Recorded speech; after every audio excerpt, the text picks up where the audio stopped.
मैं Vinod Kumar Singh TS college विश्वा नवादा मगध विश्वविद्यालय बिहार की ओर से हिंदी विभाग में आज हिंदी की जो चर्चा चल रही है हिंदी साहित्य के इतिहास पर, उसके अंतर्गत जब हम रीतिकाल पर बातचीत कर रहे थे, जिसके फलस्वरूप हम ये देखें कि रीतिकाल का नामकरण आखिर रीतिकाल स्थापित क्यों हुआ, उसमें हम लोगों ने ये बातचीत की कि इसका नाम अलंकार काल भी कहा गया, अलंकृत काल जिसका शुद्ध नाम दिया गया, कला काल भी कहा गया, श्रृंगार काल भी कहा गया, और फिर आप देखेंगे कि गृहस्थन ने इसे प्रेम काल भी कहा है, प्रेम काल।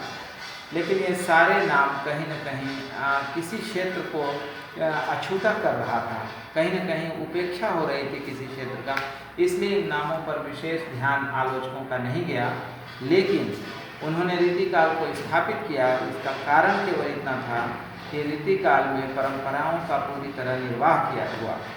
आप देखेंगे कि उसमें रीति की यानी परंपराओं का निर्वाह है, वीरता से भरी हुई कविताओं का भी समावेश है, उसमें श्रृंगार तो है ही है, रस भाव और अलंकार का भी महत्व दिया गया, इसीलिए इसका नाम रीतिकाल समीचीन है। आज की जो बातचीत है वो इस पर है कि रीतिकाल कितने पार्ट में, कितने भागों में बांटा गया और उसके रचनाकार कौन कौन से हैं। तो आप देखेंगे कि रीतिकाल को मुख्य रूप से 3 भागों में रचना के आधार पर 3 भागों में बांटा गया। नंबर 1 जिसमें आप देखेंगे कि वो है रीतिबद्ध, इस पर हम एक बार चर्चा कर चुके हैं, लेकिन आज विस्तृत चर्चा लेखकों के साथ। रीतिबद्ध है, दूसरा रीति मुक्त है और तीसरा रीति सिद्ध है। इन तीनों में आप देखेंगे कि रीति सिद्ध में कुछ कवि गिने चुने रहे, जिसमें बिहारी स्पेशली अगर महत्वपूर्ण और प्रमुख माने तो बिहारी हैं, गोविंद वगैरह थोड़ा बहुत हैं, लेकिन बिहारी ही रीति सिद्ध के लिए जाने जाते हैं। आप देखेंगे कि बिहारी की जो सतसई, जिसमें बिहारी सतसई एक किताब आई, जिसके लिए कहा गया कि बिहारी की संग्रह है ये, जिसमें लगभग 700 पदों को प्रकाशित किया गया। इसके बाद आप देखेंगे कि दूसरे तरह से, ये तो रीति सिद्ध के कवि हो गए जिन्होंने इस परंपराओं को सिद्ध किया। क्यों? क्योंकि पहली पंक्ति इनकी लक्षण होती है, दूसरी पंक्ति उदाहरण होती है। पहली पंक्ति लक्षण, दूसरी पंक्ति उदाहरण के तौर पर हम इस पर गौर करते हैं।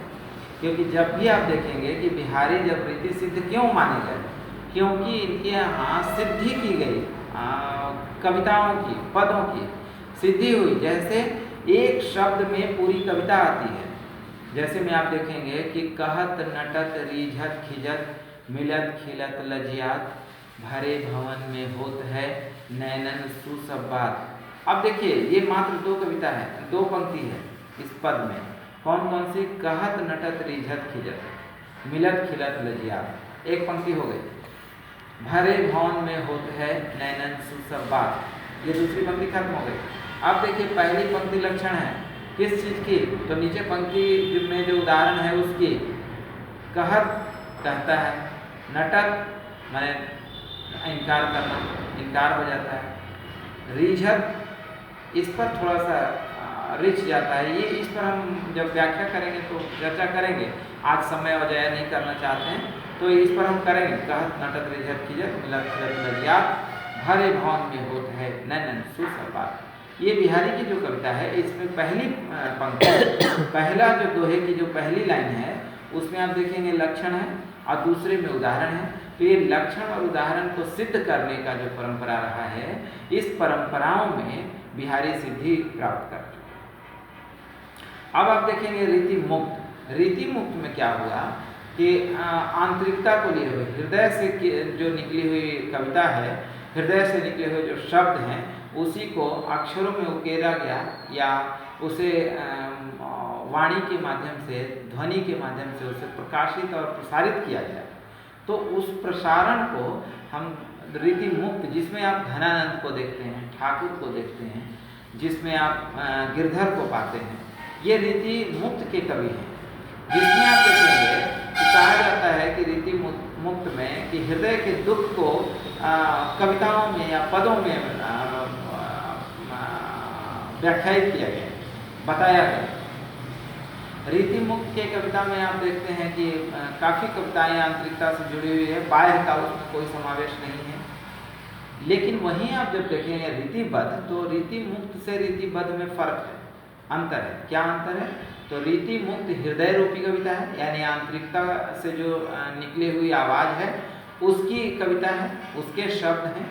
लेकिन वही आप देखेंगे रीतिबद्ध, तो रीतिबद्ध में हृदय रूपी ध्वनि नहीं है, बल्कि वो बाह्य सजावट, चमक दमक से भरी हुई कविता है, जिसमें हम ये नहीं कह सकते कि हृदय का समावेश नहीं है, लेकिन उसकी जो मात्रा है वो कम है।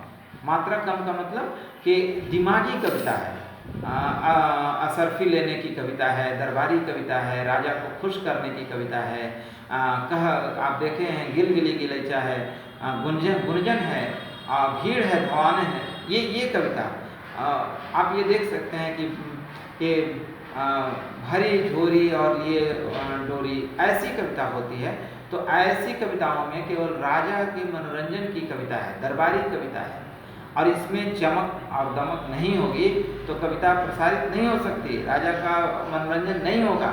इसलिए फिर असरफी, हाथी, घोड़े, जमीन तथा अन्य धन संपत्ति लेने वाली कविता फिर नहीं हो सकती। इसीलिए रीतिबद्ध में ऐसे कवि हुए जिसमें आप देखेंगे देव, मतीराम, चिंतामणि, आपका और देखें तो पद्माकर, ऐसे जो कवि हैं इन्होंने राजाओं को खुश करने की कविता की, जिसमें राजा खुश हो सकें, राजा को मनोरंजन हो। और तभी तो कहा गया कि रीतिकाल विलासिताओं की कविता है, लेकिन आप विलासितों की कविता कह के रीति मुक्त और रीति सिद्ध को आप बर्खास्त नहीं कर सकते, उन्हें किनारा नहीं कर सकते, उनको लेना होगा साथ में। और उनको लेने के लिए रीतिकाल को विलासितों की केवल कविता हो, ऐसी बातें करके इसे धूमिल नहीं किया जा सकता। अब आप इसमें एक चीज़ देखेंगे कि जब ये कविता होती है रीतिबद्ध वालों की, तो रीतिबद्ध में शब्दों का खेल बहुत अच्छा है। इससे ये तय होता है कि दिमागी रूप से ये कवि मजबूत है और काफ़ी सुदृढ़ हैं इस मामले में कि कविता लिखने में इनकी महारत हासिल है। लेकिन इनकी कविता जब हृदय रूपी नहीं है, तो फिर आप रामचंद्र शुक्ल की वो कोटेशन याद करें कि जब कविता हृदय से नहीं होगी तो लोक मंगल की भावना को ग्रस्त नहीं करेगी, अर्थात वो भावनात्मक और रसात्मक कविता नहीं होगी।